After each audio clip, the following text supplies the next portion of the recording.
नमस्कार दोस्तों, धर्म रहस्य चैनल में आप सभी का एक बार फिर से स्वागत है। पिछले बार की कथा को आगे बढ़ाते हुए जानते हैं इस प्राचीन तांत्रिक कथा में आगे क्या घटित हुआ था। राजमहल में त्रैलोक्य साधक का प्रभाव दिन प्रतिदिन बढ़ता जा रहा था। लोग कहते थे कि जहां वह बैठता वहां की भूमि उपजाऊ हो जाती और जहां वह क्रोध करता वहां मृत्यु छा जाती। धीरे धीरे राज दरबार में षड्यंत्र पनपने लगे। कुछ मंत्री मानते थे कि साधक वरदान है, जबकि कुछ उसे श्राप कहते। परंतु सबसे विचित्र बात यह थी कि राजा स्वयं भी अब साधक के बिना निर्णय नहीं लेता था। एक दिन उत्तर दिशा से पड़ोसी राज्य ने युद्ध की घोषणा कर दी। उनका दावा था कि राजा के यहाँ अब कोई साधारण मानव नहीं, बल्कि एक भूतिया साधक शासन चला रहा है। यदि उसे रोका न गया तो उसका श्राप पूरे प्रदेश में फैल जाएगा। युद्ध का समाचार सुनकर साधक मुस्कुराया और बोला, यह केवल राज्य का युद्ध नहीं, यह धर्म और अधर्म की अग्नि परीक्षा है। यदि मैं साथ खड़ा हुआ तो तुम्हें विजय मिलेगी, परंतु याद रखो, विजय की कीमत चुकानी होगी। राजा ने कांपते हुए पूछा, कैसी कीमत? साधक ने अपनी आंखें मूंद लीं। उसके चारों ओर राख का भंवर उठने लगा।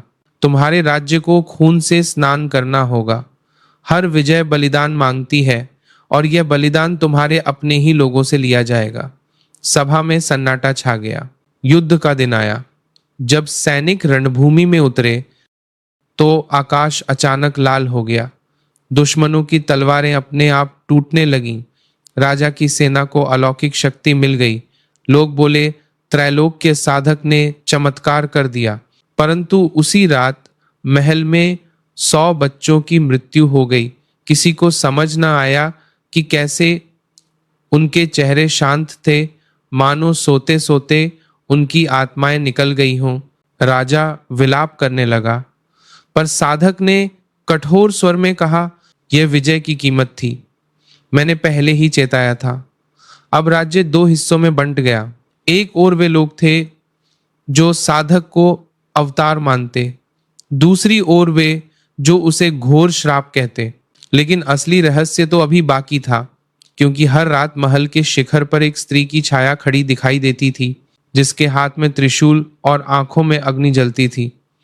लोग समझ गए कि योगिनी अब भी जीवित है और साधक के भीतर से उसे नियंत्रित कर रही है। राजा ने डरकर साधक से पूछा, क्या यह सब कभी समाप्त होगा? साधक ने उत्तर दिया, श्राप कभी समाप्त नहीं होता राजा, यह तो केवल रूप बदलता है। तुम्हारे राज्य की नियति अब मेरे साथ बंध चुकी है। जब तक त्रैलोक के साधक है, तब तक यह भूमि भय और वरदान दोनों झेलेगी। और उसी क्षण महल की दीवारें कांप उठी, मानो स्वयं समय ने एक नया पृष्ठ खोल दिया हो। युद्ध की विजय के कुछ सप्ताह बाद ही राज्य में अजीब हलचल शुरू हो गई।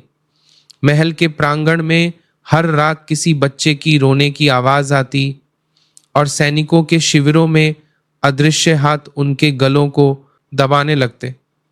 कई सैनिक रातों में नींद से चीखते हुए उठते और कहते, हमारे गले में किसी स्त्री ने पायल बांध दी है। धीरे धीरे जनता में भय फैलने लगा। लोग विस्पर करने लगे कि असल में यह विजय नहीं, बल्कि योगिनी का बलिदान था। हर बच्चे की आत्मा अब महल की दीवारों में कैद है। दरबार के कुछ मंत्री विद्रोही हो उठे। उन्होंने राजा से कहा, यह साधक कोई रक्षक नहीं, बल्कि भूत का वाहक है। यदि हमने इसे न रोका तो हमारा पूरा राज्य अंधकार में समा जाएगा। राजा दुविधा में था। एक ओर साधक की शक्ति ने उसे विजय दिलाई थी, दूसरी ओर अब उसका ही राज्य उसके श्राप से डगमगाने लगा था।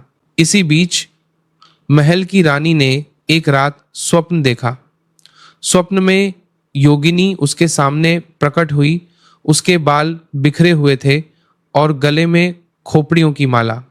उसने रानी से कहा, तुम्हारा पति मेरा बंधुआ है, उसकी आत्मा अब मेरी छाया में बंध चुकी है। यदि तुम इस राज्य को बचाना चाहती हो तो स्वयं बलिदान देना होगा। रानी चौंक कर जागी। उसने यह स्वप्न राजा को सुनाया। राजा भयभीत हुआ और त्रैलोक्य साधक को बुलाया।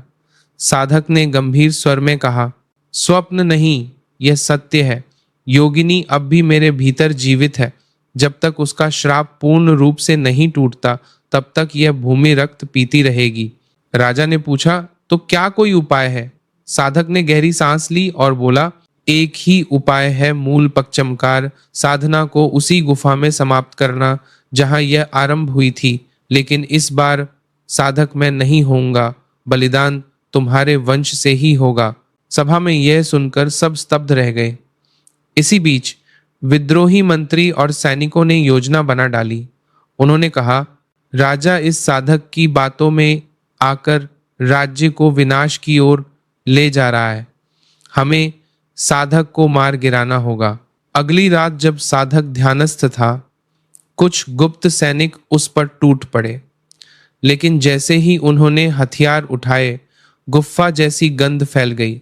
अचानक अंधकार से योगिनी का रूप उभर आया, त्रिशूल उठाए, अग्नि नेत्रों के साथ।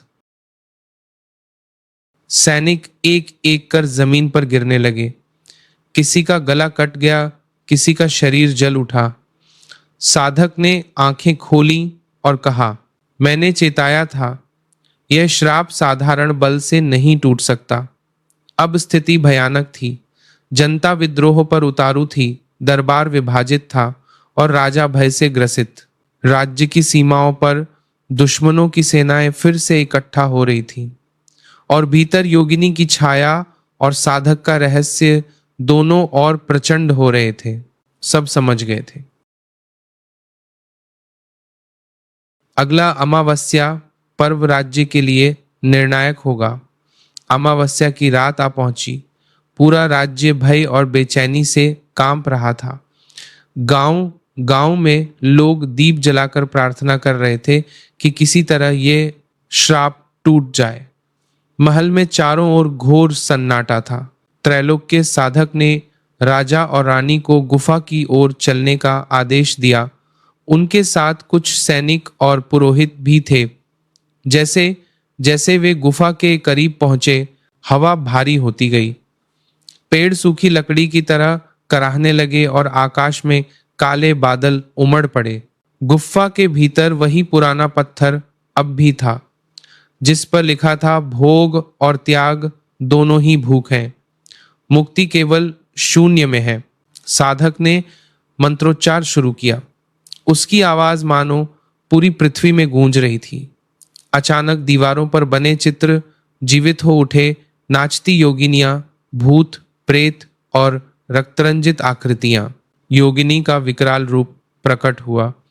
उसकी आंखें अग्नि के 2 गोले थीं। वह त्रिशूल उठाए बोली, आज यह श्राप समाप्त होगा, पर बलिदान किसका होगा यह निर्णय समय करेगा। राजा कांपते हुए बोला, हे देवी, मेरा राज्य बचा लो, मैं अपना जीवन देने को तैयार हूं। रानी ने तुरंत कहा, नहीं, यदि किसी का बलिदान होगा तो वह मेरा होगा। मैं इस श्राप को अपने साथ ले जाऊंगी। साधक मुस्कुराया, तुम दोनों में से किसी का बलिदान नहीं होगा। यह श्राप जिसे उठाना है वह मैं स्वयं हूं। मैंने ही योगिनी की अग्नि को अपने भीतर धारण किया है। अब इसे शून्य में विलीन करना मेरा कर्तव्य है। उसने अपने चारों ओर उल्टे पक्षमकार की साधना का मंडल बनाया। मध्य की जगह गंगा जल, मांस की जगह अन्न, मत्स्य की जगह श्वास, मुद्रा की जगह मौन और मैथुन की जगह ध्यान। उसने मंत्रोच्चार किया और गुफा की ज्वालाओं में प्रवेश कर गया। अचानक गुफा कांप उठी। लाल लपटें आकाश तक पहुंच गईं। लोग बाहर से देख रहे थे कि मानो कोई विशाल शक्ति भीतर से चीख रही हो। योगिनी का स्वर गूंजा, त्रैलोक के साधक, तुमने मेरा श्राप अपने भीतर बांध लिया है। अब तुम ही शून्य में समा जाओगे। साधक ने अंतिम बार आंखें खोली और बोला, भोग और त्याग दोनों की सीमा अब यहीं समाप्त होती है। मुक्ति केवल शून्य में है और वहीं मैं जा रहा हूं।